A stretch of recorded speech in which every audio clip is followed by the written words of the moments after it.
Good evening, my friends. This is Paul, and today I'm going to make monumentous history on YouTube, or at least as of the time of this recording, and that is, I am, as of now, the only Catholic on YouTube, and for that matter, probably the internet, that has decided to discuss his perspective on the censorship found in Tokyo Mirage Sessions Sharp FE for the Wii U. And honestly, this is going to be really surprising coming from a Catholic who actually tries to follow the church's teachings, not a nominal Catholic or a cafeteria Catholic. And that is, I think the censorship stinks. Now, before you get on me and say, well, Paul, I thought you Catholics were all about purity and, preserving sexual innocence until the proper time and place, like within the context of a holy matrimony. Well, yes, we are. That's a big thing. But the Catholic Church isn't anti-sex either. There's a difference between being a prude and being prudent. A prude is someone that thinks that sex is this dirty, horrible, ugly thing. In fact, if you're a prude and watching this, you're probably going like this, or you're covering your eyes because you think that I somehow have gotten a hold of a 3DS capture card and I'm showing you this provocative image. No, sorry guys, not going to happen. But prudence means that you save this beautiful, glorious act of sex until you're with your spouse, which is what it's meant to do, because when you've committed to marriage, you've also committed to having children. Now, how does this relate to Tokyo Mirage Sessions, you might be asking? Well, because I did a bit of research on the type of modeling that is done through, at least from Chapter 2 to Chapter 3. I haven't really gotten that far in the game, so this is going to be kind of incomplete, but from my research, this is where most of the censoring issues have come in anyway. So modeling is meant to intentionally arouse the male, but more often than not, the female that's doing the posing either isn't real, like she could be a digital image, most of her body has been altered so that it's like hardly even her, like her breasts may be enlarged, or her cheekbones have been like pushed up or down. I don't know how it works. I'm not pretending to be an expert. But suffice to say that the girl that's trying to invoke these reactions that should be coming from a husband and wife isn't ever going to be that person's wife, because a lot of them are either fake or dead, or if the person actually meets the model, they're not at all what they're seeing in the porn magazine.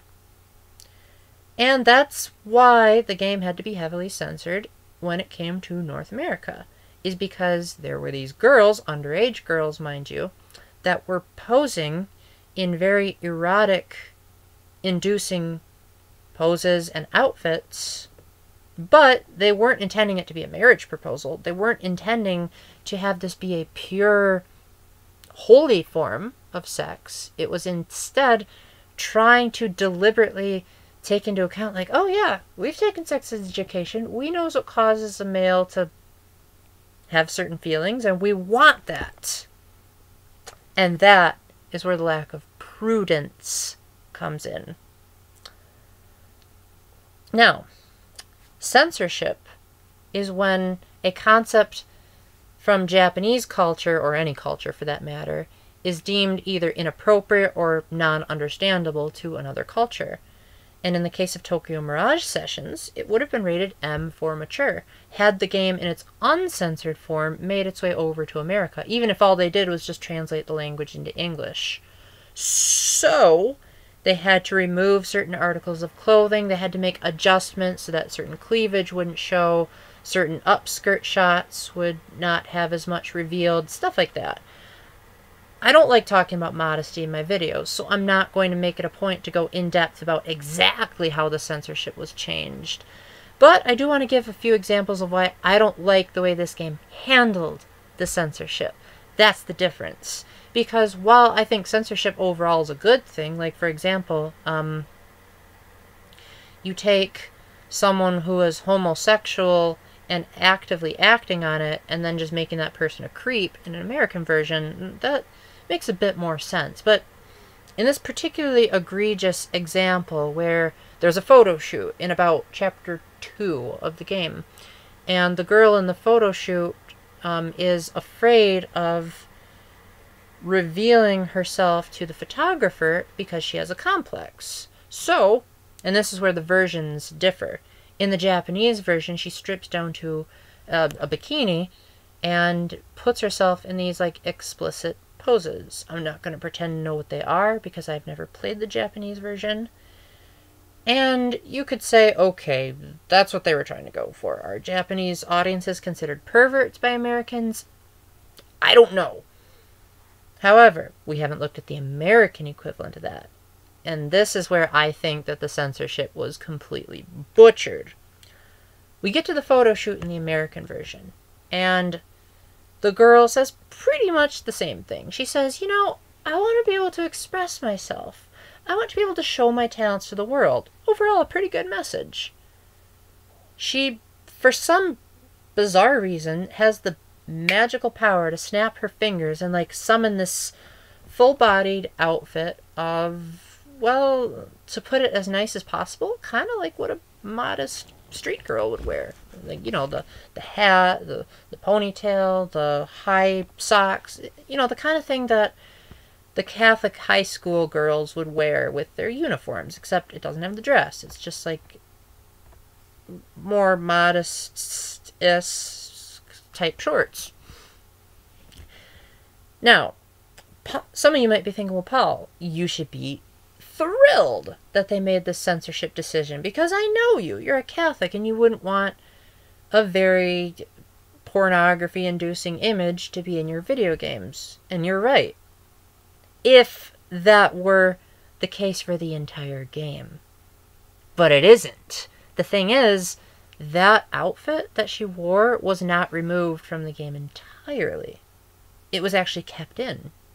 And you can actually see it during one of her ad-lib performances in a battle, and you can actively make the decision to buy that outfit from a clothing store and equip it on her whenever she goes into battle.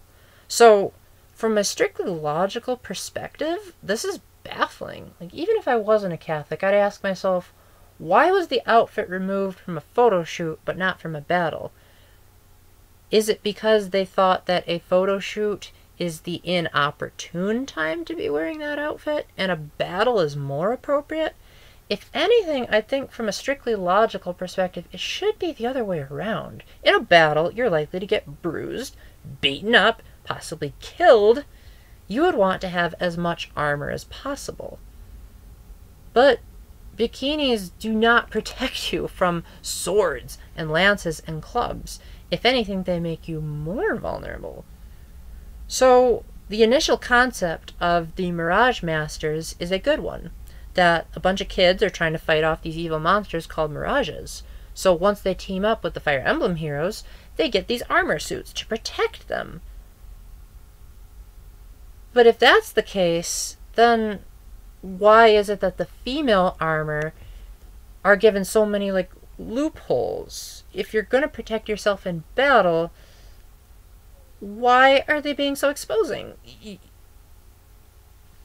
Okay, now, I admit that I do like dressing up my characters when I go into battle, but I like to do it modestly, obviously. I'm not going to talk about exactly what I do, because I don't like mentioning modesty on this channel. And while it's true that the outfits I choose aren't exactly appropriate for battle, per se, I do think that the game should have put a heavier emphasis on practicality over this whole pop culture thing. Now, one could argue that they're fighting mirages, and mirages don't really cause them damage, but I don't think that's actually implied anywhere in the game. If it has, I haven't gotten through enough of the game to manage it. But the point remains that, obviously, the creators wanted the characters to be battling mirages with their talents, and they're using their performa as a weapon against the mirages. So that's the in-game explanation of why they're not wearing that much armor. If only they could explain that in Fire Emblem Fates, but that's a topic for another time. Getting back to my original point, why wasn't the bikini removed altogether? situational analysis, maybe Nintendo of America, maybe one of them in there was Catholic and said, you know, it's okay for a girl to wear a bikini. I mean, you have to go swimming sometime, right? Or you're going to die of heat in the summer. So we just shouldn't be putting underage girls in a photo shoot dressing like that. And it's totally okay to put her in a battle. That makes zero sense. If anything, why didn't she just, I don't know, had something besides the photo shoot? Or keep the censored scene of the photo shoot in and remove the bikini altogether. That way, there's not even contradictory reasoning. And that way, the censorship guys can at least tone down the hate for this game a little bit. Now, you're probably wondering, okay, Paul, well, where exactly do you disagree with the critics on the internet? I don't think I like their viewpoint on what the Japanese game is trying to portray, or the American version for that matter. And that is that they believe that, and yes, I have thoroughly researched it to make sure that I'm seeing both sides' perspectives, so I'm trying to be as fair and objective as possible within Catholic Church standards. They believe that the target audience of this game is going to have taken sex education and know what it looks like to see these type of outfits.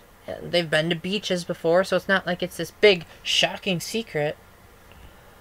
Or they're like, well, it's a common thing in anime. Okay, well, first off, that's going back to the whole, like, prudence versus prudish thing. Are these guys actually the prudent types that are going to wait until marriage to be experiencing these erotic feelings? Or are they looking to get it from a video game like Tokyo Mirage Sessions? Are they okay with intentionally arousing themselves? I'm going to leave that up to them because I don't pretend to speak on their behalf. But I'm pretty sure from an objective standpoint, there's a term for that kind of behavior. And it's called being a pervert. How do I know that this is an objective term and not just Catholic terminology? Because I played Virtue's Last Reward, which actually is rated M. And they did not try to censor the mature themes in that game. And one of the girls, who is dressed like one of the girls in Tokyo Mirage Sessions, notices that Sigma is looking at her kind of strangely, and she calls him a pervert and a creep. So if you can take an M-rated game like Virtue's Last Reward and have comments like you are a pervert and you are a creep in there, why are people allowed to pine for all these perverted outfits in Tokyo Mirage Sessions and not be called perverts? That's the question I'm trying to answer here. Now, one could argue that because of Virtue's Last Reward's twist, that could be justified, but let's say that, I don't know, a younger person was looking at said girl in a way that indicated he wanted to do more with her and she wasn't interested. She'd probably still call him a creep. Now, then you could do a counter argument and say, well, Paul, it's just a video game. I mean, it's not like we're actually flirting with these girls. But the very fact that you're complaining about this censorship is, in a sense, almost contradicting yourself. Because you're wanting all of this erotic, stimulating stuff from the Japanese version, but yet you might want to claim that you're not a pervert. So, what exactly are you trying to say? Let's get back to sheer Catholicism for a minute, shall we? So, if we're going to look at Tokyo Mirage Sessions from a Catholic lens, it is a very slippery slope. How do I know? Because I nearly fell down it. But I learned that there are options to make it less so. You can skip the cutscenes, which are, oh my gosh. Even when they're censored, they're still something else. You can mute the anime. Well, I don't really know a word of Japanese, so I don't know how much that accomplishes besides saving my eardrums. I have preferences. You can choose to wear a more modest outfit in battle. May not be the most practical thing, but it's at least easier on those of us that are trying to stay chaste. And we can be relieved that a lot of what were probably very provocative scenes in the Japanese version were made into something that I honestly consider to be a nice, cute alternative. Let me give you one of my favorites. So there's this character who is a very tough girl. She's the type of girl that doesn't like showing her emotions through, like, anything except through music. And yet, we come across a scene where she gets a very intense trigger moment of something that happened in her past. And in order to overcome said trigger moment, she decides to just embrace the fact that she likes cute stuff and dresses up as a cat. I had a giant grin across my face, not because I was stimulated by the cat, but because I thought it was adorable. So I dressed her up as a cat in the battle, because I was like, oh my gosh, this is so cool. I bet even my girlfriend would love this. And yeah, having a girlfriend is definitely part of it, but I want to save, these sheer, intense sexual temptations and behaviors towards my eventual wife. My girlfriend and I are not at that point where we have 100% committed to being husband and wife. So therefore, we show prudence in how we present ourselves to you guys. I'm not going to go into detail. You guys should know this by now. And once we do commit to being husband and wife, that's when true sexuality can come. And as a result, I don't want to be enticed or triggered by anime girls who are clearly computerized and not able to jump out of the TV and say, hey, Paul, I'm going to be your real-life girlfriend. No, I have a real-life girlfriend. She actually has character. She doesn't need a program to tell her what to do. She has her own intellect, her own feelings, and her own thoughts. And I think, quite honestly, if there are people on the internet that are using this game to be aroused, then, well, have you tried, actually looking into the real world and seeing if actual girls exist? Because let me tell you, real girls don't have this big of eyes. Real girls, they might not have the type of proportions that you demand. And that's okay. Because character and virtue are what matter the most in a good Catholic female. Virtue is not something that's heavily portrayed in Tokyo Mirage Sessions. Whether or not it'll redeem itself or not, I don't know. I'm willing to give this game a chance to be beaten before I give a definitive statement on that. I like the gameplay a lot, and that's why I'm willing to sit through it. And I like the fact that they allow people like me who are, that want to stay chaste and pure to have options. But I definitely think that the average Catholic would have a very hard time playing this game without facing some serious temptations, especially if they're in a serious relationship. And a huge amount of prudence is required if this game truly isn't on the banned video game list, of which I looked it up, and there actually is no banned video game list. It said that viewer discretion is advised. So you have to know how to take a game as entertainment, but also know not to take it too far. That could get into the Grand Theft Auto spectrum. I'm not going to go there. Suffice to say, to make a long story short, if you're going to censor a game, fully censor it. Don't just take out something from one scene and put it in another. Don't be saying like, oh, we can't be having this kind of material in this part and then put it in another. Get rid of it altogether. Anyway, that's all I have to say for now because I'm only so far in. I hope that gave a more logical and Catholic perspective on all of this. And if you're going to debate this, I hope you will do it without profanity and with a nice, calm, rational approach. I filtered out my comment section anyway from potentially inappropriate comments, so nice try, internet haters. The worst you can throw at me is a dislike, but what's it going to do? monetize me less than zero. Anyway, thank you very much for listening, especially if you listen to the whole thing. And until the next time, keep the faith, stay epic, and God bless. Bye.